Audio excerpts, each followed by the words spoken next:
Bismillahirrahmanirrahim.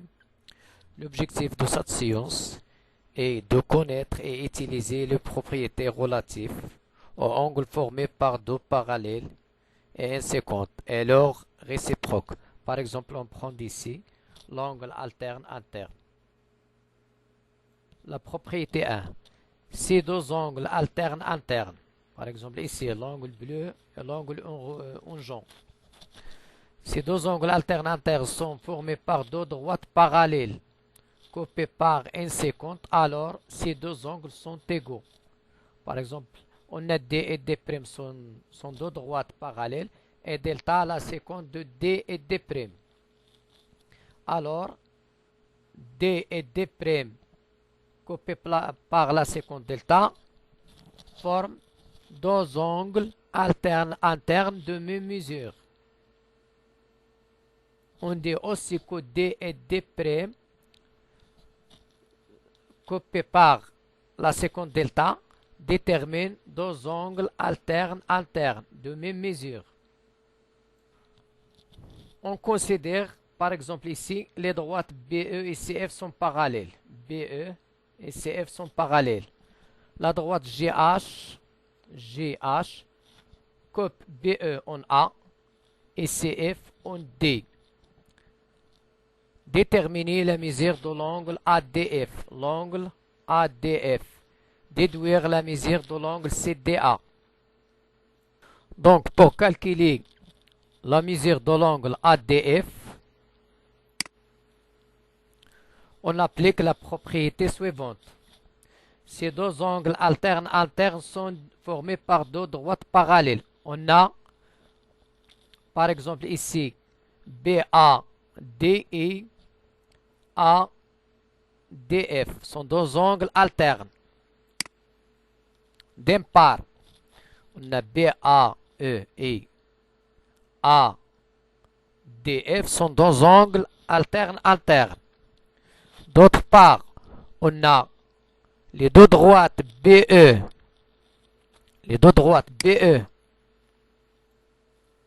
et CF formées coupées par la séquence delta déterminent deux angles de même mesure. Pourquoi? Parce que BE et CF sont parallèles. On a deux droites parallèles. On a ici BE et CF sont parallèles. Donc BF et CF coupés par la droite AD déterminent deux angles alternes internes de même mesure, c'est-à-dire BAD et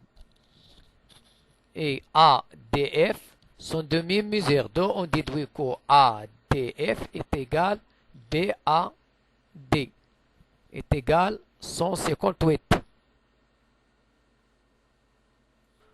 Donc on a les angles ADF et BAE sont alternes internes par rapport au parallèle BE et CF coupés par la séquence AD. Donc ADF est égal BAE est égal 158, c'est-à-dire ADF est égal 158. Déduire la mesure de l'angle CDA. On a CDA et ADF sont deux angles complémentaires adjacents, alors leur mesure est égale 180.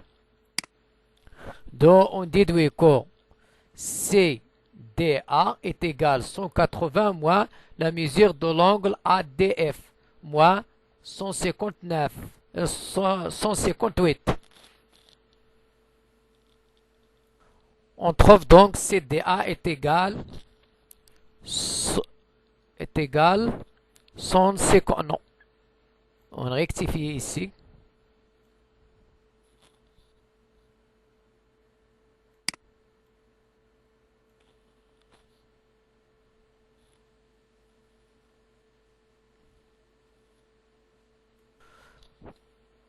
On a dans cet exemple AB où D' et D sont deux droites parallèles, et delta la séquente, on demande de calculer MAC. Quelle est la mesure de l'angle MAC? MAC. Donc, d'après cette propriété, on a deux droites parallèles, c'est D et D', coupées par une séquente delta.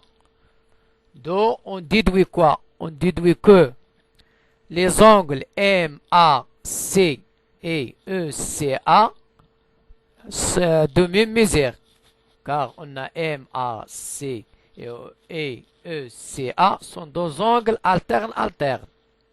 Donc, MAC est égal ECA est égal 75.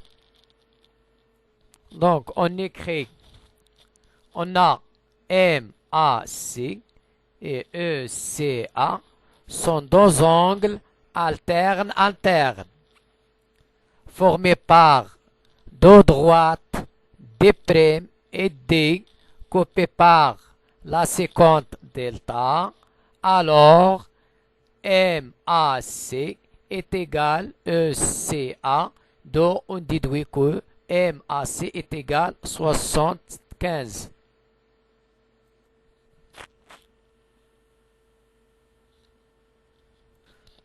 La réciproque de la propriété 1. Ces deux droites coupées par une séquente forment deux angles alternes égaux, alors ces droites sont parallèles. Prenons cet exemple. Les deux angles OAB et ABF, EAB et ABF, alternes sont de même mesure, 45 degrés. Ainsi, les deux droites D et D' coupées par la séquente delta sont parallèles. On applique la propriété réciproque. On a D et D' coupés par la séquente delta forment deux angles alternes de même mesure. Alors, on déduit que D et D' sont parallèles. Pour l'application, dans le cas suivant, expliquez pourquoi les droites D et D' sont parallèles. Pourquoi D' et D sont parallèles. On a D et D' coupés par la séquente delta. Détermine deux angles alternes. Deux angles alternes de même mesure, 45. Donc, on dit que D' et D sont parallèles d'après la propriété réciproque. Pour la deuxième question, dans le cas suivant, expliquez pourquoi les droites X, Y et ZT ne sont pas parallèles. On a X, Y et ZT coupés par la droite AB forment deux angles alternes qui ne sont pas de même mesure. Ici, 117, ici, 108. Donc, on déduit que X, Y n'est pas parallèle à ZT. On répète, les angles XAB et ABT sont alternes par rapport aux deux droites XY et ZT et la séquente AB et ne sont pas égaux. Ici, XAB différent de ABT. Alors, les droites X, Y, Z, X, Y et ZT ne sont pas parallèles. Voilà un autre exemple. Dans le cas suivant, expliquez pourquoi les droites D et D' sont parallèles. Donc, la question ici, montrez que D' et D sont parallèles. Ou dire pourquoi les droites D' et D sont parallèles. Donc, est-ce qu'on applique la propriété 1 ou la propriété 2? Voilà la propriété 2 par exemple. Si deux droites coupées par une séquente, par exemple ici, D' et D coupés par une séquente delta, forment deux angles alternes. Ici, MAC et ECA. sont deux angles alternes internes égaux. Le cas ici égaux, c'est quoi? 75 degrés, 75 degrés. Alors, ces droites sont parallèles. Si on applique la propriété, est-ce qu'on peut appliquer la propriété 1? Ces deux angles alternes internes sont formés par deux droites parallèles. Ici, on n'a pas le cas.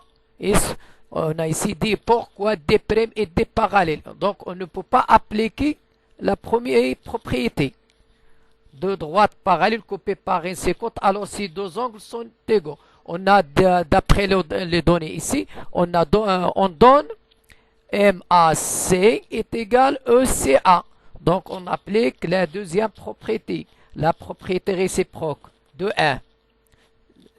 Donc, pour rédiger la démonstration, on a D' et D coupés par la séquence delta, forment deux angles alternes internes de même mesure, 75 degrés, alors D' et D sont parallèles.